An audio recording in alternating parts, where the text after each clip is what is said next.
Oke, baik. Bismillahirrahmanirrahim. Assalamualaikum warahmatullahi wabarakatuh.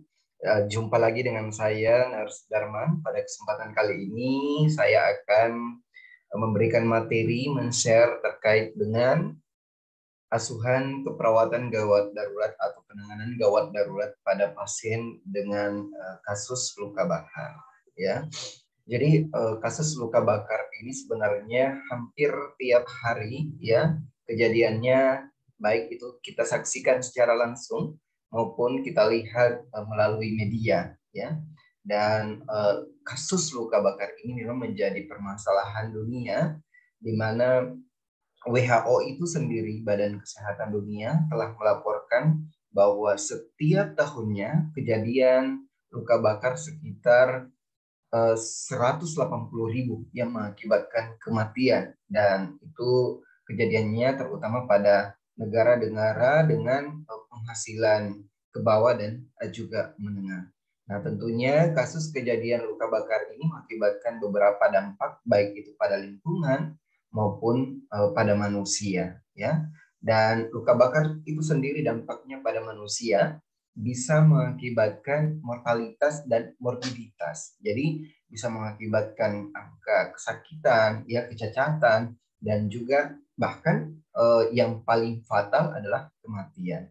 Tetapi sebenarnya luka bakar itu sendiri dapat dicegah. Bagaimana caranya? Jadi kita harus aktif atau secara masif memberikan edukasi kepada semua masyarakat agar bisa berperilaku bagaimana menghindari kejadian luka bakar itu sendiri, ya.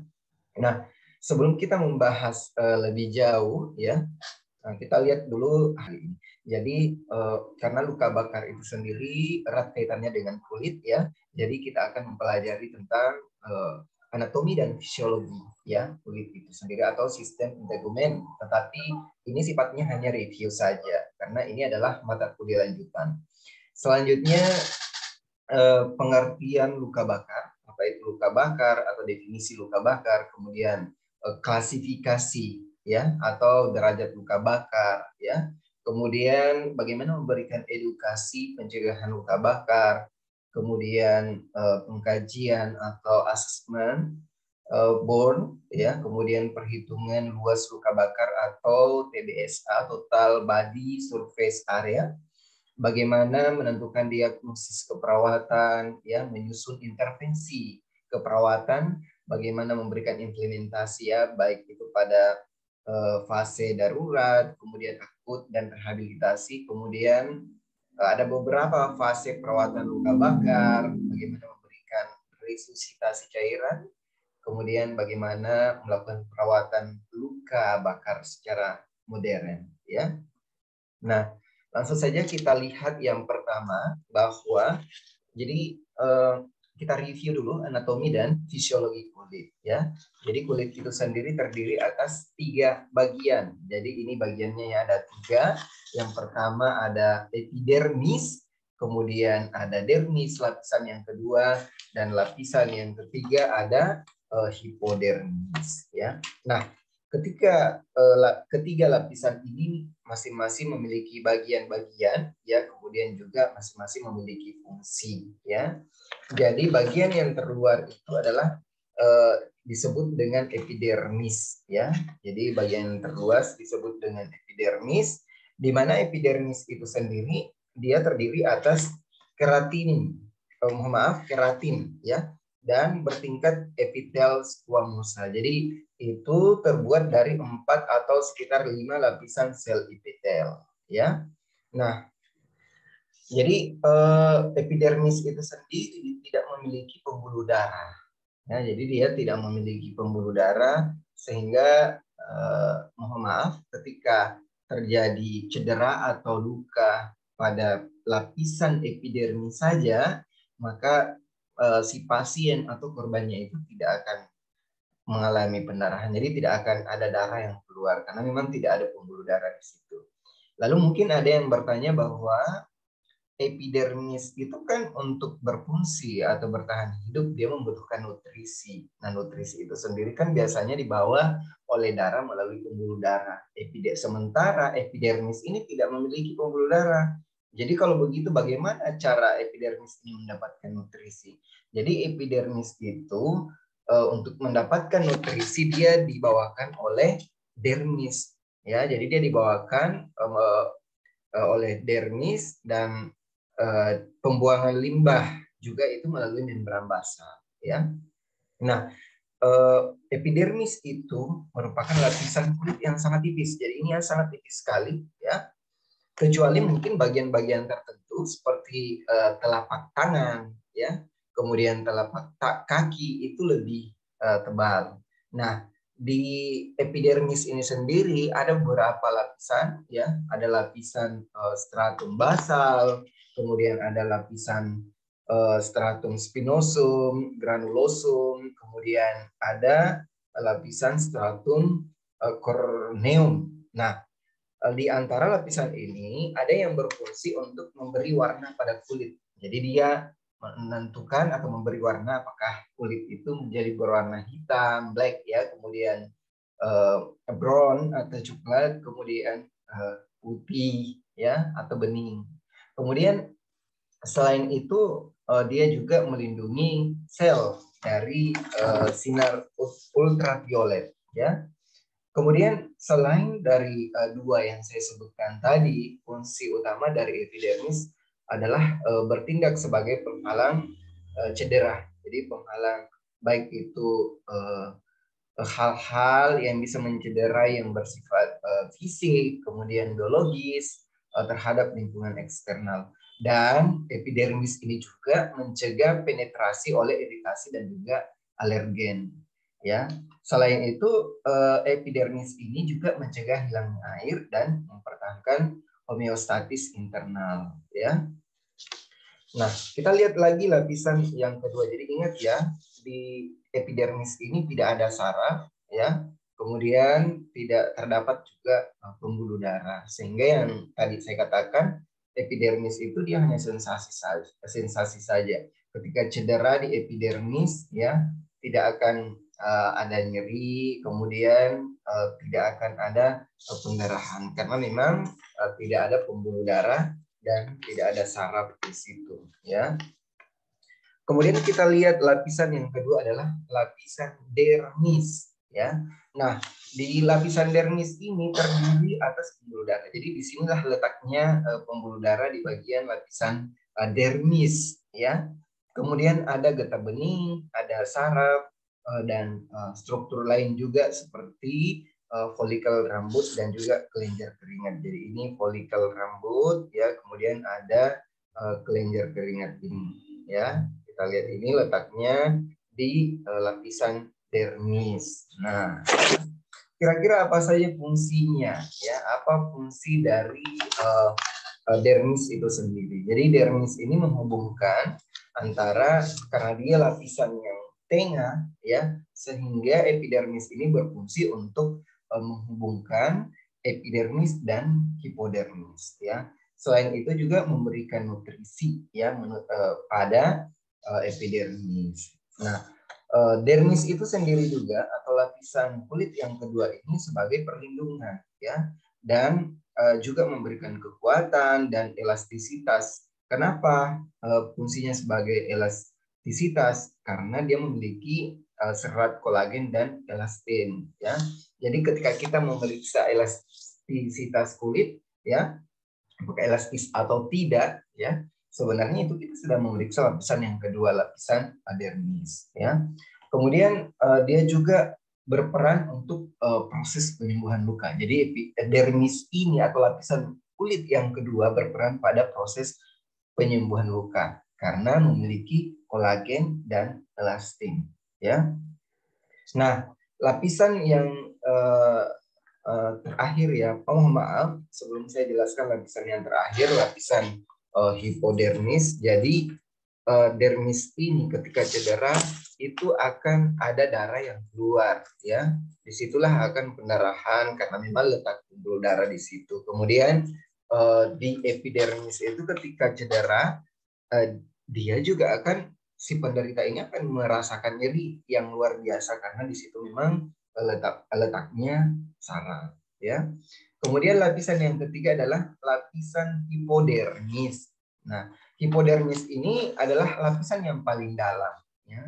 Lapisan yang paling dalam itu juga disebut dengan lapisan subkutan, ya, atau fasia superficial. Jadi lapisan ini, lapisan hipodermis itu langsung berada di bawah dermis, ya. Nah, fungsinya itu adalah untuk menghubungkan kulit yang mendasari fasia atau jaringan fibrosa yang mengelilingi otot. Dan juga pada lapisan hipodermis ini banyak sekali lemak di situ. Jadi penyimpangan lemak. Nah, apa fungsi dari lemak itu sendiri? Yang pertama sebagai cadangan energi. Kemudian lemak itu sendiri yang terletak pada hipodermis ini juga untuk melindungi tubuh, untuk mencegah kehilangan panas. Jadi fungsinya sebagai termoregulasi, ya. Makanya ketika jaringan hipodermis ini sudah rusak, maka pasien itu berisiko mengalami hipotermi atau kedinginan karena memang lemak di situ sudah hilang, ya, yang fungsinya untuk mengatur kehilangan atau mencegah kehilangan panas. Lalu dia juga bertindak sebagai bantalan untuk melindungi struktur di bawahnya dari trauma. Jadi ketika ada hal-hal yang mengancam, misalnya benda padat, panas, hipodermis ini berfungsi struktur di bawahnya atau organ yang dilindungi di bawahnya, ya. Nah, kita lanjut ya. Ada berapa fungsi kulit, ya.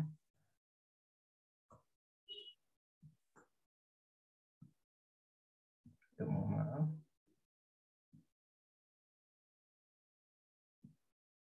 Nah, ada berapa fungsi kulit? Fungsi kulit itu fungsi utamanya sebenarnya ada 3. Yang pertama sebagai perlindungan, kemudian termoregulasi dan juga sensasi. Nah, kita bahas yang pertama, perlindungan. Jadi kulit ini akan melindungi, ya, agar tidak terjadi cedera mekanis, termal dan fisik lainnya. Jadi ketika ada benda padat, kemudian panas dan fisik lainnya, maka kulitlah merupakan garda terdepan yang akan melindungi tubuh ini, ya. Karena memang kulit itu adalah organ yang paling banyak, ya. Kemudian dia juga melindungi dari kehilangan kelembaban, ya, atau protein yang berlebihan, dan juga melindungi dari efek yang berbahaya seperti radiasi ultraviolet, ya, atau radiasi UV, ya. Nah, ini sangat relevan dengan kasus luka bakar. Jadi ketika kulit itu sudah cedera, sudah rusak, sudah terbakar, artinya apa? Kulit itu yang fungsinya sebagai perlindungan akan hilang. Nah, bagaimana tugas kita sebagai perawat? Jadi kita harus membuat perlindungan buatan. Ya, jadi ada perlindungan alternatif. Apa itu? Karena kalau tidak dilindungi, kalau kita tidak membuat perlindungan buatan ketika kulit itu sudah rusak, maka resiko struktur atau organ yang dilindungi di bawahnya itu akan mengalami risiko-risiko infeksi ataupun trauma, cedera, ya. Jadi yang harus dilakukan adalah membuat balutan, ya. Jadi modern dressing. Jadi bagaimana kita ganti dengan balutan supaya melindungi struktur yang dibawanya, ya. Kemudian yang kedua sebagai termoregulasi, ya. Jadi sebenarnya ketika pasien mengalami luka bakar ini sangat berisiko sekali pasiennya hipotermi atau kedinginan atau mengalami penurunan suhu tubuh, ya. Kenapa? Karena kulit yang fungsinya tadi sebagai termoregulasi, terutama di bagian hipodermis, di situ ada lemak yang mengatur kehilangan panas. Ketika itu rusak, maka pasien bisa saja kedinginan atau hipotermi. Nah, di dalam kulit, di lapisan kulit ada pembuluh darah, ya. Di mana pembuluh darah itu sebenarnya fungsinya sangat fleksibel, ya. Jadi ketika tubuh ini sedang hangat atau panas, maka pembuluh darah ini akan mengalami kompensasi, ya. Jadi dia akan vasodilatasi atau pembuluh darah. Untuk apa? Kenapa dia harus pembuluh darah itu melebar ketika tubuh ini panas atau hangat? Ya, tujuannya untuk apa? Supaya lebih banyak aliran darah. Nah, ketika banyak aliran darah, maka lebih banyak juga kehilangan panas. Jadi semakin banyak aliran darah, maka potensial juga akan kehilangan panas. Jadi panas itu akan keluar seperti itu. Lalu sebaliknya, ya, ketika tubuh ini sedang dingin, kedinginan, maka pembuluh darah ini akan melakukan juga kompensasi, bertugas dia. Pembuluh darah itu akan menyempit atau vasokonstriksi. Kenapa pembuluh darah itu vasokonstriksi ketika tubuh sedang dingin? Supaya aliran darah sedikit. Kalau aliran darah sedikit, maka kehilangan panas juga akan berkurang. Jadi sehingga suhu tubuh itu akan stabil, ya. Jadi ingat, ketika tubuh ini sedang hangat, maka pembuluh darah itu akan mengalami vasokonstriksi, vasodilatasi atau pelebaran, sehingga ketika terjadi pelebaran, maka aliran darah itu akan lebih banyak juga, sehingga potensial yang tadinya suhu yang panas itu akan keluar, ya, keluar dari tubuh, ya. Kalau dingin sebaliknya dia akan menyempit atau vasokonstriksi sehingga aliran darah itu sedikit dan kehilangan panas juga akan berkurang, ya. Dan ingat ya bahwa ketika terjadi sekresi dan penguapan keringat dari permukaan kulit itu secara tidak langsung itu membantu mendinginkan kulit, ya, mendinginkan tubuh. Makanya ketika kita berolahraga sebenarnya kan sangat panas sekali, atau kita di bawah terik matahari itu kan panas sekali, ya. Atau suhu tubuh kita akan tinggi, itu juga panas sekali, sehingga apa yang terjadi biasanya? Itu terjadi pengeluaran sekresi keringat yang berlebihan. Tujuannya untuk apa? Untuk membantu mengeluarkan panas, ya. Kemudian kulit itu juga sebagai sensasi. Jadi ketika ada stimulus atau rangsangan dari luar, baik itu hal-hal yang membahayakan, misalnya panas, dingin, maka kulit akan mempersepsikan misalnya panas atau ada tusukan, ya, ada trauma, dia akan merasakan nyeri, ya, seperti itu. Selain itu, sebenarnya fungsi kulit itu sebagai estetika juga, sebuah keindahan, ya, terutama pada anak-anak yang masih muda, usia dewasa muda, kemudian kaum wanita, itu sesuatu hal yang sangat berarti, ya. Jadi kulit itu sebagai estetika buat atau keindahan, ya. Kemudian kulit juga sebenarnya membantu fungsi biokimiawi. Jadi misalnya begini, ya, ketika kita di bawah matahari pada jam-jam tertentu, itu kan terjadi proses pembentukan vitamin D, dan itu tidak dan itu juga merupakan bagian dari peranan kulit. Jadi proses pembentukan vitamin D yang misalnya kita terkena matahari pada jam-jam tertentu, itu merupakan peranan penting juga dari kulit. Selain itu, kulit juga berfungsi sebagai apa? Sebagai fungsi sosial dan seksual, ya. Jadi sosial maksudnya apa? Jadi ketika kita bertemu dengan seseorang, maka kesan pertama itu sangat penting. Dan kesan pertama itu dia dapatkan berdasarkan apa yang ia lihat, ya. Nah, biasanya yang pertama dia lihat adalah penampilan dan juga kulit. Jadi misalnya ada kesannya, oh, kulit hitam, maaf ya, kemudian kulit berwarna coklat, kulit berwarna putih, kulit yang ada bekas parut dan sebagainya. Nah, itu makanya dikatakan sebagai fungsi sosial. Nah, kondisi kulit sebenarnya itu mempengaruhi sosialisasi kita. Kalau misalnya ada bekas parut, ya, terutama di bagian wajah, tentunya itu memang beresiko berdampak pada sosialisasi kita, ya. Kemudian fungsi seksual tadi merupakan daya tarik, ya, terutama bagi wanita. Makanya sekarang itu banyak produk-produk yang fungsinya membuat kulit untuk lebih putih, segar dan glowing. Ya, karena memang itu sebagai daya tarik ya. Mungkin untuk terutama pada wanita ya, selalu menggunakan produk itu karena memang itu ya seksual. Nah, bagaimana menjadi daya tarik buat lawan jenisnya ya. Tetapi apapun warna kulit kita, kita harus mensyukuri itu semua ya. Untuk sementara ini dulu untuk apa itu anatomi dan fisiologi kulit, lapisan-lapisannya tadi, kemudian apa fungsi kulit. Kita akan membahas di part selanjutnya terkait dengan pengertian luka bakar, penyebab, risiko, dan bagaimana mencegah luka bakar. Assalamualaikum.